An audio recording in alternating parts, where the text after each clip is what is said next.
And last example natin para mas maintindihan nyo yung pag-factor ng polynomial. So again, pag more than 2 yung degree ng ating polynomial, so gagawin natin, first step is, discover na natin yung factors ng constant. Mga factors ng negative 6 is, negative 6 times 1, 6 times negative 1, 3 times negative 2, negative 3 times 2. So, yan na. And then magta-trial and error tayo. So, try muna natin si positive 1. So, substitute lang natin siya dito. So, P of 1 is equal to 1 cube plus 2 times 1 squared minus 5 times 1 minus 6. So, 1 cube is 1. 1 squared is 1 times 2, that is 2, minus 5 minus 6. Okay, so 1 plus 2, that is 3, minus 5, that is negative 2, minus 6, negative 8.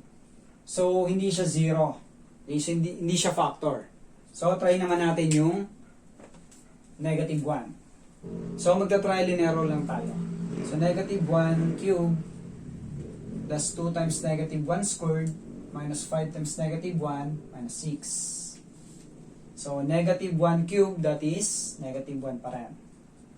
Negative 1 squared, positive 1 times 2, positive 2. Negative 5 times negative 1, positive 5, minus 6. So, negative 1 plus 2, positive 1, plus 5, positive 6, minus 6, 0. So, 0 siya, ibig sabihin, yung x is equal to negative 1 is factor natin. So, transpose lang to, magiging positive 1 siya. So, therefore, itong x plus 1 is factor ng ating polynomial. Okay? So, nakuha na natin yung isang factor. Next step is synthetic division. So, para makuha pa natin yung ibang factor, i-divide lang natin to dito sa polynomial. Okay, so synthetic division lang tayo. Gamitin lang natin yung negative 1. So, negative 1.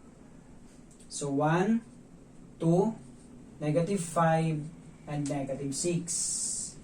Bring down yung 1. Negative 1 times 1, negative 1. 2 minus 1, that is 1. Negative 1 times 1, negative 1. Negative 5 minus 1, negative 6. So, negative 1 times negative 6, that is positive 6. 6 minus 6, that is 0. So, dahil lagyan lang natin to ng x. So, x cubed divided by x, that is x squared.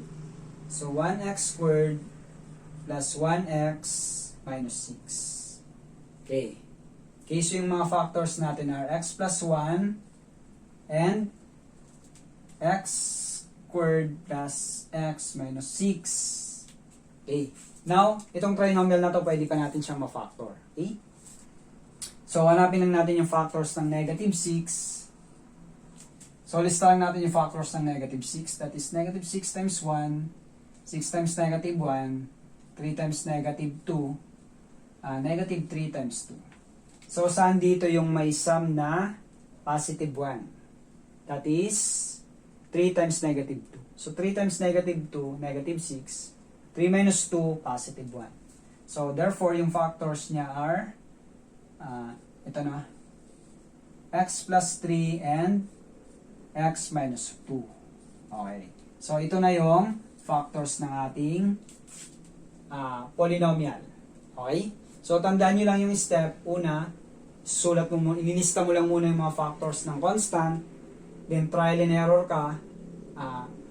Factor theorem lang. Evaluate mo lang yung mga factors sa x.